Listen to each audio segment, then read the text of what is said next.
Hello everyone, Niev here, and I am finally doing a walkthrough of the Somnia Tarot and the Somnia Oracle, both of which I got for Christmas from my wonderful husband.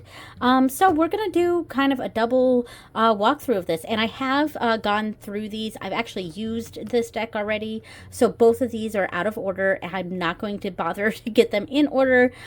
Lots of people have done walkthroughs of these. So I'm just going to flip through the cards and we'll do it side by side.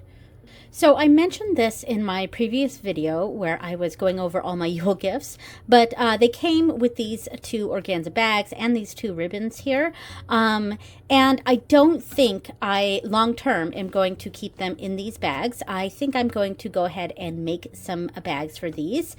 So stay tuned for that. I don't know when that's going to happen, but I am kind of doing a bit of a goal of sewing more this year. So I might try to do more bags this year. So I do hope to make some specialty bags for these decks. Now, both of the boxes are really nicely done here. This is, of course, the revised edition of the Somnia Tarot. So it is the one that is borderless, and it, I believe, is the same size as this deck here. But both boxes open all the way like this, which is one of the best, if not the best, style of boxes for tarot decks. It's you know, very nicely designed. This is probably my favorite design of boxes. And the Oracle does the same thing, opens up completely like that. And lovely drawing here on the inside.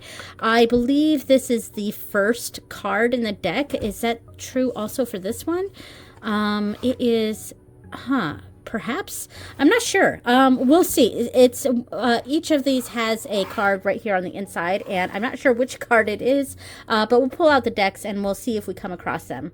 So both decks came with kind of this card of authentication sort of card here, just some information. Both say the Somnia Tarot. In fact, both of the boxes say that as well, which confused me at first because I opened this one first, and so I was like, oh my gosh, I got the Somnia Tarot because I just see this right here, but up here it says Oracle series, so this is the Oracle deck, even though both of them say the Somnia Tarot, and of this, of course, says the revised edition. So both came with the cards of authentication, and they also both came with what looks like a pendulum board, so that's kind of cool. I don't know if I'll actually use this, but both of them came with that, so that's kind of neat. So there we go. And then we have the books for each, and they're both very, very similar. These are so nicely done to pair, to match. They go together, and I love this. So, and this is, you know, all I really asked for was a guidebook, honestly. I think there is a larger book, but I don't know, maybe I'll get it, maybe I won't, I don't know. But this kind of setup is really all I want when it comes to guidebooks for tarot decks. Just a few keywords, you know, perhaps, or a phrase, and just some, you know, information on the artwork itself, and why this imagery was chosen. And, you know, I don't go to the guidebook a lot, especially with tarot, because, you know, I've been reading tarot for, you know, over 20 years. So, you know, I don't necessarily need the book in regards to tarot, but, you know, sometimes, you know, understanding the imagery that the artist chose, it's nice to have something like this. So, and in fact, this is actually a little bit even too much, written here for me. Yeah, but like, you know, it's just because I would never like read the whole thing when I'm just trying to look up, like, say the Empress, looking up the Empress here, and I don't think I would read all of this when I'm just doing a reading. Yeah, I definitely wouldn't do that.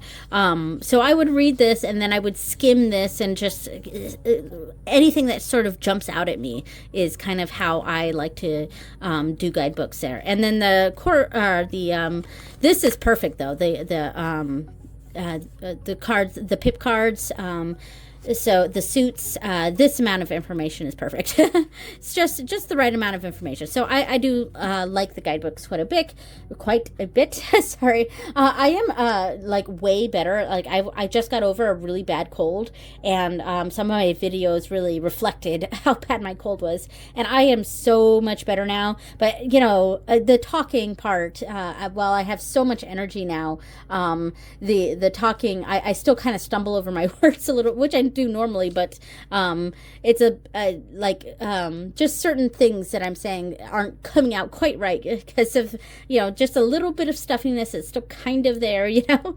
All right, so yeah, and this is set up the same sort of way, and I don't think it's in alphabetical order. Are they numbered? They're not numbered, but there is a quick guide here. So if you're, yeah, because I got the mare in one of my because I use this deck for my full moon reading, and I got the mare card, and you know, honestly, I thought it had to do with horses. Even though there wasn't a horse in the card, I heard, yeah, I read the mare, and I just assumed it had something to do with a horse, even though we don't see a horse in the card. But it's talking about a nightmare. So what a card to get, though, huh?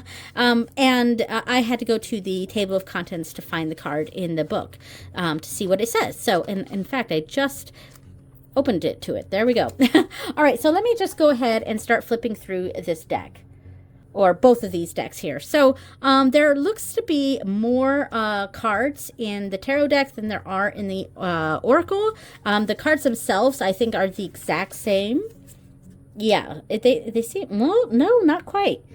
So it seems that the tarot is just slightly larger. I don't know if you can see that, but it is like a sliver wider and a sliver taller. So that's interesting.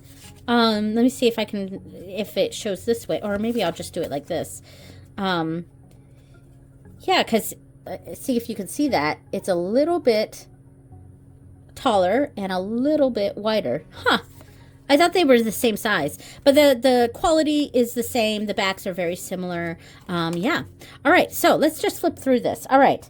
And this artwork, super evocative. I think it was a few years ago that the Somnia Tarot came out, and I think the entire tarot community was just like blown away by this artwork. I mean, it's photography, obviously, but it's so well done, and it's just, there's a deepness to this that is really hard to put in words. This is a deck that, like, you know, I'm surprised there's so much written in the guidebook, because it kind of leaves you a bit speechless, at least for me. Yeah. But the imagery itself, I mean, we see the figures that are, I don't think we see anyone's face in this. We might see a side profile here and there, but most of the faces are covered with like this ghostly type, you know, cloth, you know, and each card does seem to have a figure. I don't think there's any card that doesn't have a figure. Like, even this, there is a figure there. And so here you know, there is a person. There's a person holding the coin. And the coins themselves mimic what's on the back, and it makes me think of the Freemasons. Yeah, the symbol for the Freemasons, the compass thing. Yeah, I think that's what it's called. But yeah, so that's the imagery for that. So there we go. And I love the way this is really depicted here. I mean, the weight. I mean, look at this card. Wow. Yeah, I mean, and that's what this deck kind of does for me. It sends me into this moment of silence, and I think that's what it's supposed to do. And I don't know if I'll be able to like talk during this whole thing. One, because, you know, I am still recovering, even though I feel so much better. I am still recovering. Ooh, that one's cool. Spirit of water. Yeah, and there are some. There's the spirit of water, spirit of air, spirit of earth, spirit of fire in this deck as well. So that's interesting, but wow. Yeah. So I don't know how much talking I'm going to do. I might have moments of just silently flipping through. Yeah.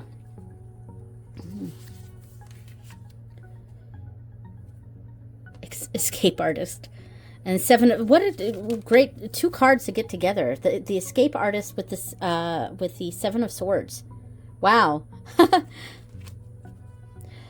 So I believe the story behind this deck is that the author, the creator, and the artist, I believe he suffered from insomnia, and that's why it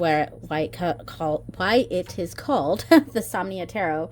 But it's kind of that that feeling of that sleep paralysis, that you know, the mental torment that not sleeping and can cause on you, and just that mental anguish. And that's kind of where the concept of these decks came from.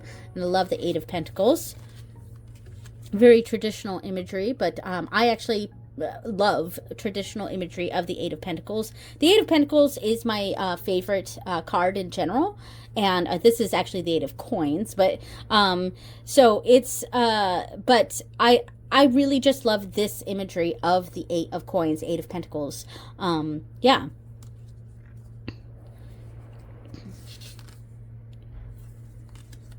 Some of them are very pippy, like this, which is fine. I don't have a problem with that. Ooh, fatigue. Ooh, wow. And then with the burden of time just pouring on top of him. Wow.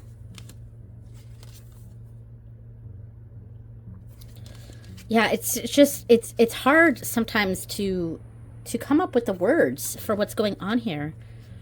There's some noise going on outside. I don't know if the camera is, you know, picking up that sound. Some sort of, like someone, a big truck or something. I apologize if you can hear that. Wow. The burden. What a load here. Ooh, I love this magician. Look at that. The art, like the photography and how it's edited is just so well done. I love this.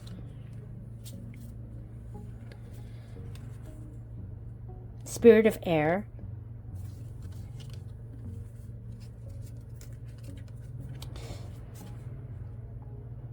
This is interesting imagery for the Tower. Oop, focus. Here we go. Huh. And I feel like this deck has a lot to do with things like burden and things on top, you know, things we're dealing with, and mental anguish. It's very much a shadow worky kind of deck, you know, and I don't usually use that term. I don't know. I think it's because I kind of view all of tarot as a little bit shadow worky, you know, so it feels weird to me sometimes to designate shadow work as its own like thing, where I just feel like, you know, tarot in general is kind of like that, you know, so and I love this card. Very cool. The Ancestor. Ooh, this 2 of Cups is lovely. Probably one of the more positive cards in this deck. Okay, here, I think this was the card, the imagery that was in the Somnia Tarot box. Oh, no, it wasn't. What is this? I am wrong. I think it's because it's the Fool, and when I had first looked at this, I was like, is this the Fool card? But no, this is the Fool card. Yeah, so not quite sure what that card is. We'll find it eventually. The Augur. 3 of Cups. I like this one. Severance. Ooh. That's good for like some cord cutting rituals. All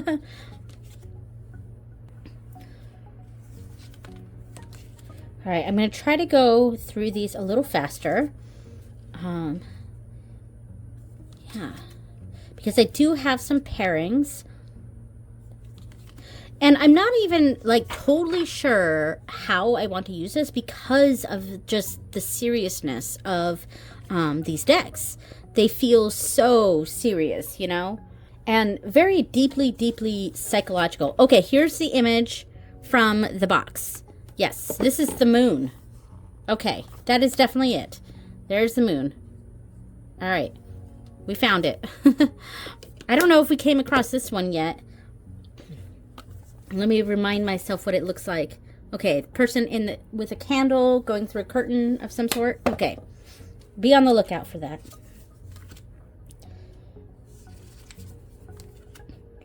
Ooh, the Emperor. Ooh, the Target.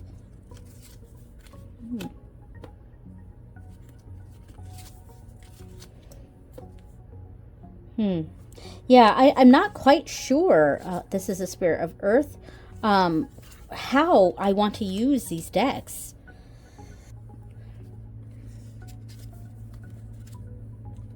Ooh, the Initiation.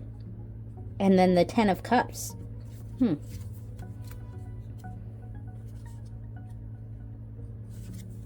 Preservation with the Nine of Wands. Ooh. I like the cards with the tarot too. Like just pulling.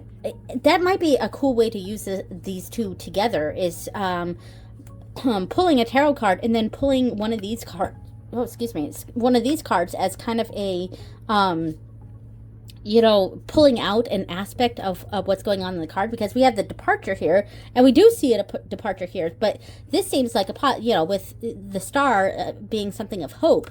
It may be something like we're departing something, but there is hope with it, I really love the world here. This is a cool imagery. This is cool imagery. Love that.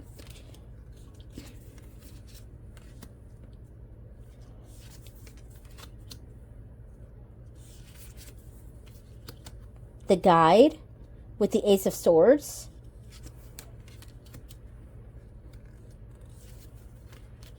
Fortitude with the Sun. Ooh, that's nice.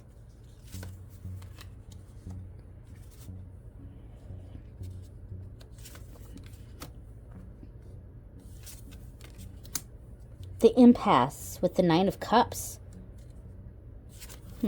Okay, here it is. This is a veil, and this is the first card. So that's interesting. The box has the first card the box for this deck has the first card in the as the decoration inside, whereas with the tarot deck it's the moon. So that's interesting. High Priestess and Dissonance. Six of Cups and Divergence. A divergence from childhood. Death and Absolution. Ooh. Wow.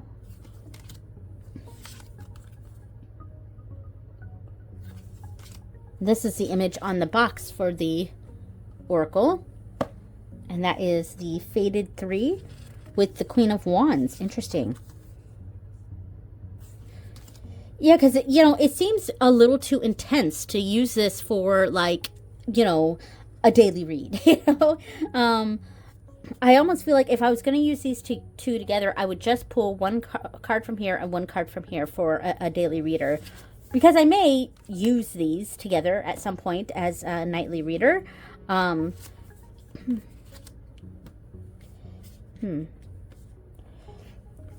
Hermit and the Labyrinth. Wheel of Fortune and the Passage. Okay, so this is a repeated image because this is actually from the tarot deck. I don't remember which card it is from the tarot deck, but so we do see a repeated image. And I had seen a few other people's walkthroughs of these decks, and I saw, like there have been people that are a little bit bothered that there are some repeated images. I'm not too bothered by that. It doesn't bother me too much, but I get the, I get the sentiment on it. Seven of Cups with the Beacon. Okay, so there's definitely one of these that's calling to you the most. Yeah, okay. Okay, Temperance with the Cachet. These are moving out of the way a little bit. All right, Justice with the Castaway. The Devil. Seeker. The last few I'm just gonna kind of, because I'm having a hard time pulling them individually, so We got the Five of Cups, Queen of Cups, Page of Wands, and the Lovers. Ooh, wow. Okay. And then on this one, the last few we have here, Alchemist, Persona, Recovery, Composure, and the Mayor. And of course, this is on the bottom. This was the card that I pulled in my reading. Yeah, I thought when I pulled this, when I read the Mayor, I just immediately thought a horse. And even though there wasn't a horse there, when I see the Mayor, I'm just thinking a horse, So, yeah, so I went in the book, and then once I was reading it, I was like, oh, Nightmare. Got it. So I have a few different decks to pair with this. Now, the decks that I actually paired with the Somnia Oracle in my full moon reading, I'll actually put the image of that on the screen, my reading, and to show what decks I used. I did not pull those decks out for this, but I used the Anima Mundi Tarot, and I used the Mildred Payne Secret Pocket Oracle, and both of those look great with it. So, those are some great pairings. So in that same vein, I did pull out the Nocturna Oracle by the same creator as the Anima Mundi, and just to kind of see how that will pair. So let's see, maybe we could have a Nocturna card here. I might need to zoom out a little bit. All right, that's fine. So we got one card here from the Nocturna. And then maybe we pull two tarot cards. Let me actually shuffle this. I should have done that before I started pulling out some of these cards. So let me shuffle this real quick, and I got to get behind the camera here. So they are a little bit stiff right now. I have very small hands, so it is a bit of a stretch for me to do this, but I can do that and bridge a little bit, but it is a little stiff. So with use, I think over time this will get better. But there we go. So it's the same for the Somnia Oracle there. So we could do something like this, or maybe we can switch and put the Somnia right here, and then the Nocturna kind of brings it because the Somnia is so like mental. And then we have the Nocturna, which just kind of brings something dark out of the darkness. Brings something out of the darkness so that you can see it, and brings it into focus. So maybe I like it like that more, where we have maybe we pull out the Somnia tarot card or Somnia Oracle card first. So we have the guide there. Maybe we have Fortitude, and then we pull two tarot cards. I'm not sure what the positions would mean, but we got two tarot cards, and then we have the Nocturna Oracle to kind of bring it out of the darkness, whatever it is that we're trying to bring a focus out of the darkness. I don't know, something like that. Does this work? I mean, I think they look good together, so, the energies seem to go pretty well, and I kind of liked the idea that I was going with there. So, yeah, I think that works. So with that same setup, we can go with a different deck here. We could go with the Illuminated Earth Oracle. I also have the Rain Shadow, but we're kind of just looking at the aesthetics a little bit, how they kind of talk to each other a little bit, and I think both have a very similar energy, so we really only need to use one, but we could come up, I could come up with a different layout using the tarot deck as well. So let's see. This is much more earthy, so we're bringing we're really bringing this down to earth here. So let me see. How do we like this? I do think I liked the Nocturna Oracle a bit more with this. It just fit a little bit better, but let's see. And then we have this one. I mean, there are some people cards in this. So and this one doesn't hide the faces, so we see the faces a bit more, and that could indicate something as well in the reading. I don't know. I think I didn't like this as much as I thought I was going to. I'm just going to lay out a few more and see how I feel about this.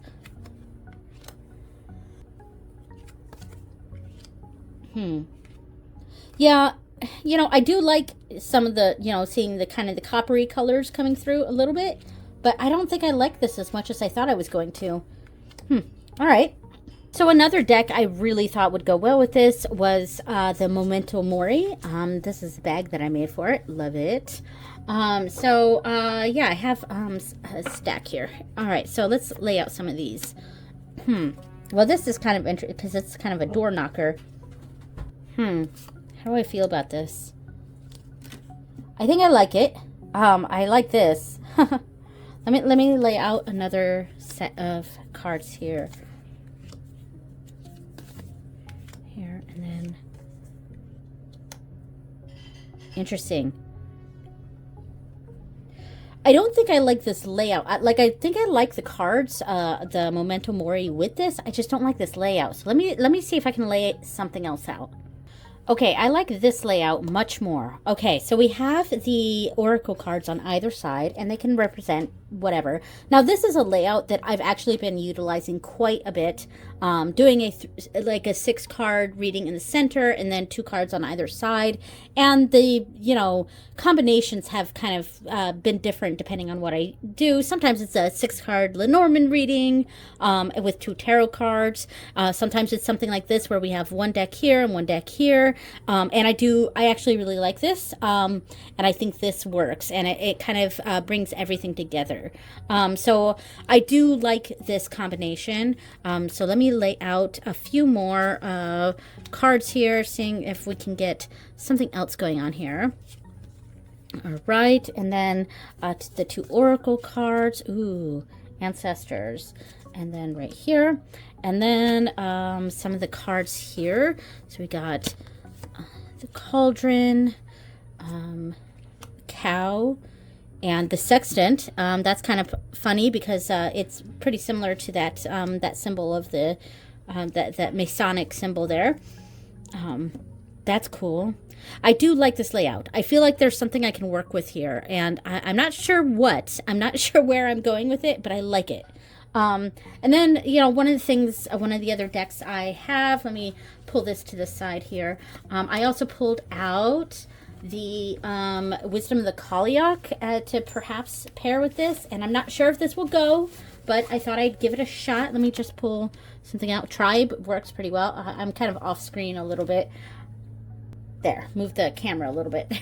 I'm not sure how I feel about that because of the white borders, and there are cards in this that are quite different, so I'm not sure how I feel about this.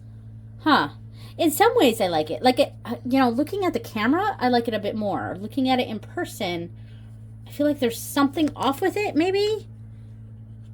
Okay, but, you know, I think I'm warming up to it. I think it works. I was just initially kind of thrown off with the, well, I love this card, the sovereignty card. I was kind of just initially thrown off with the borders. And the colors in here are quite bold. I think this could work. You know, all right. I also thought I'd try out something a bit lighter, and, you know, not so intense. And this is the Hedge Wishes Oracle, just as kind of bringing down these energies a little bit. So we can replace those with this. Ooh, Clarity. And these also work great as spread positions as well. So just kind of bringing a lighter tone to the readings.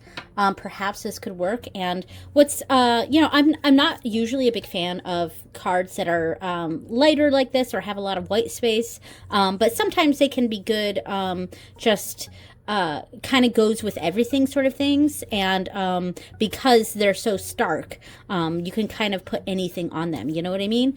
So I thought maybe I could give this a try. Now, I do think the stark white is a little too white with these cards.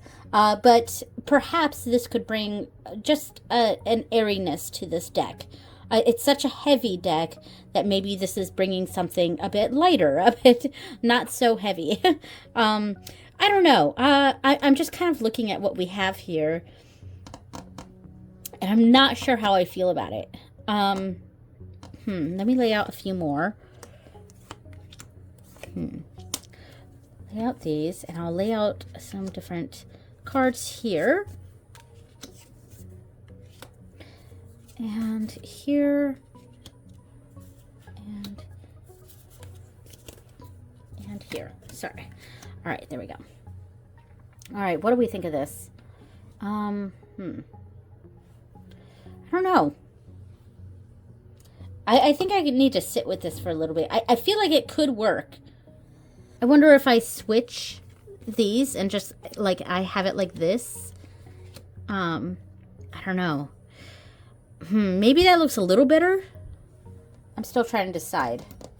I think this layout does look a little bit better with this particular deck, but I'm still not totally sure everything's working with it. All right, I'll come back to this one some other time. So in this layout, I thought I'd also try out some tarot decks with this. So tarot and tarot. This is the Witches Tarot, and it's also a photography deck. So it could clash or it could go really, really well. So this one has a lot of like boobies and stuff. So I'll try to pick cards that don't have that. You know, that's dumb. I would rather just show the boobies, but whatever. All right, so we could do that here. This has boobies. Sorry. Oh, these are two cards together. That one's a full nude. Well, that one's good. All right, that one's fine. Now, I do like the way these go together. Yeah. I'm going to try this again and see how I like this. Because I think with this, I think it might go better like that. And I think it does. I do like this.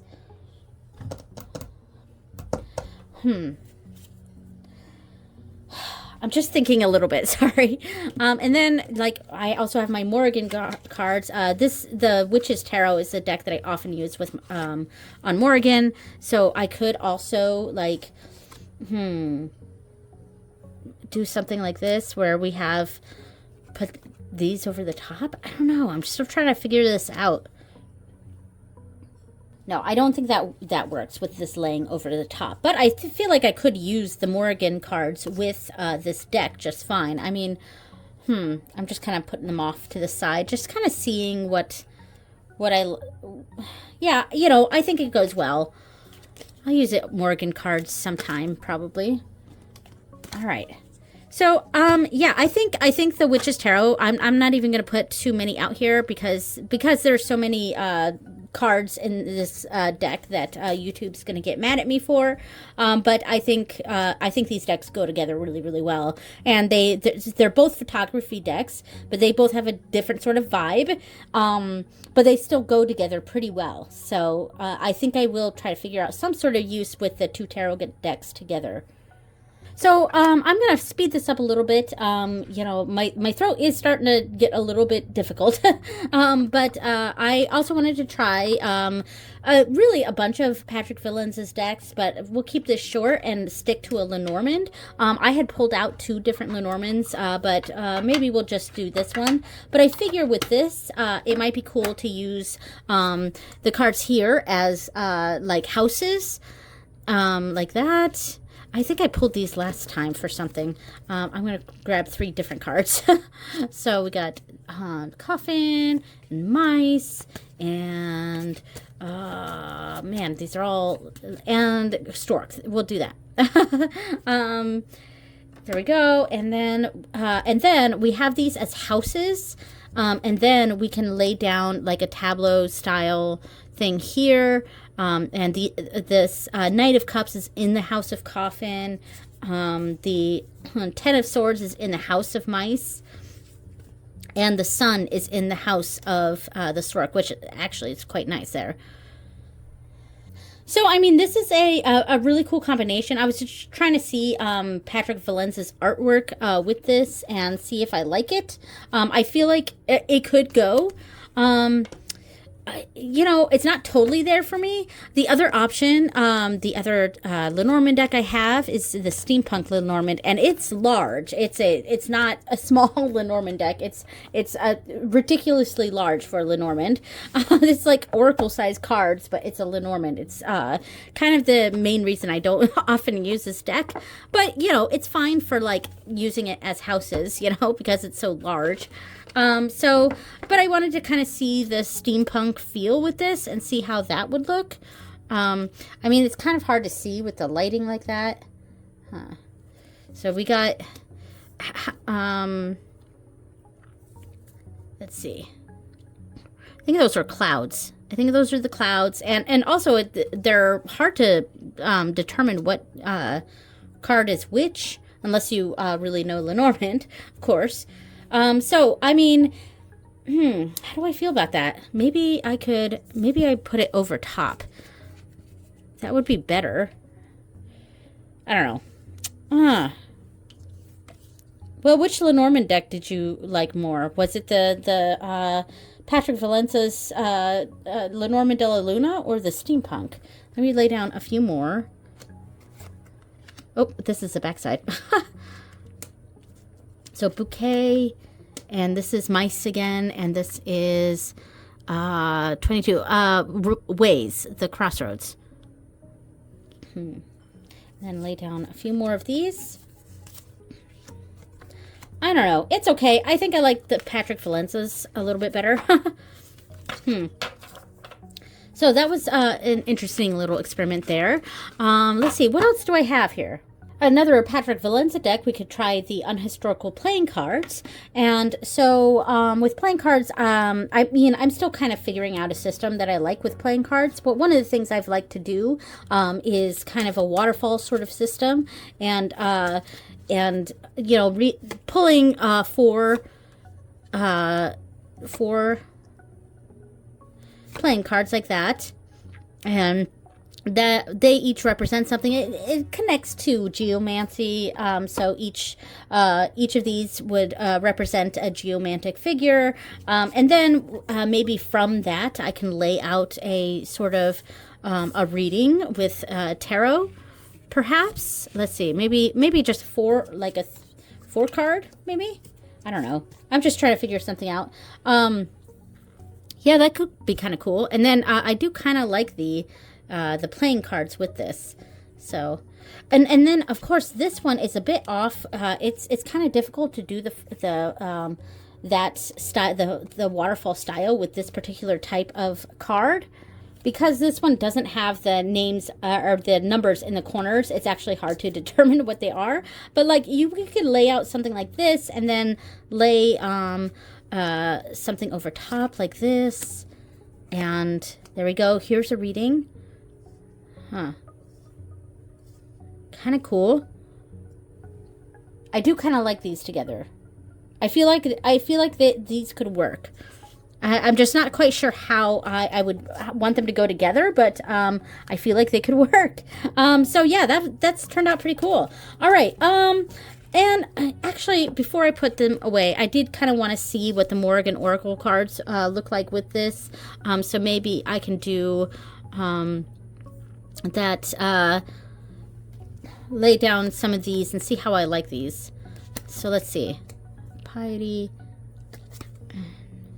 This could work too. I actually really like these. I think this actually works really well. Yeah. Okay. I'm just trying some things here. And then maybe this one here. Here we go. That's kind of cool. All right. Yeah, I think the Morrigan Oracle cards work pretty well too. Okay, so that is the Somnia Tarot and the Somnia Oracle by Nicholas Bruno. Thank you so much for my husband for getting these for me, and thank you to you guys for watching. All right, I will see you next time. Bye!